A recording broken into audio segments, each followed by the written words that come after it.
Welkom by hierdie lesing oor betroubaarheid, geldigheid en betroubaarheid in navorsing. Hierdie konsepte is deurslaggewend vir die versekering van die akkuraatheid en geloofwaardigheid van navorsingsbevindinge. Betroubaarheid verwys na die geloofwaardigheid van navorsing en vereis konsekwentheid. 'n Instrument moet stabiele en konsekwente resultate lewer oor herhaalde toedienings. Toets-hertoets betroubaarheid beteken om soortgelyke resultate te verkry wanneer dieselfde instrument op verskillende tye toegedien word. Dit verseker die stabiliteit van die meting. Interne konsekwentheid behels dat verskillende items dieselfde konstruk meet wat soortgelyke resultate lewer. Dit is die sleutel om die samehang van die instrument te verseker. Tussen beoordelaar of tussen kodeerder betroubaarheid meet die mate van ooreenstemming tussen verskillende beoordelaars of kodeerders wat konsekwentheid in data-interpretasie en kategorisering verseker.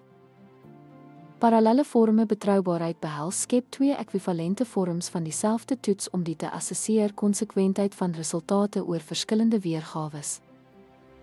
Split-halfveer betroubaarheid verdeel 'n toets in twee gelyke helftes en meet die korrelasie tussen hulle om interne konsekwentheid te evalueer.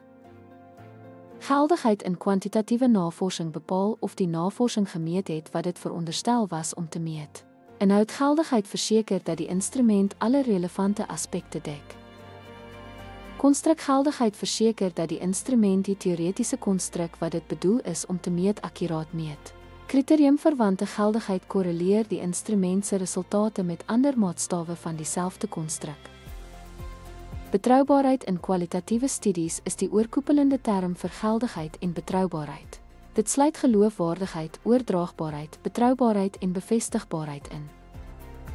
Geloofwaardigheid verwys na die akkuraatheid van data-interpretasie.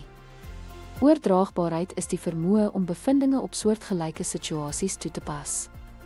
Betroubaarheid fokus op die kwaliteit van die integrasieproses tussen data-insameling en analise. Bevestigbaarheid verwys na hoe goed die data wat ingesamel is, die bevindinge en interpretasies van die navorser ondersteun. Dit vereis dat die navorser die navorsingsproses volledig beskryf het om ander te help om die navorsingsontwerp noukeurig te ondersoek.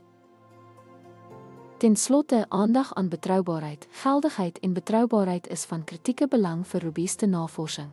Die versekering van hierdie elemente help om geloofwaardige en betroubare resultate te lewer wat die verskynsels wat bestudeer word akkuraat weerspieël. Dankie vir jou aandag.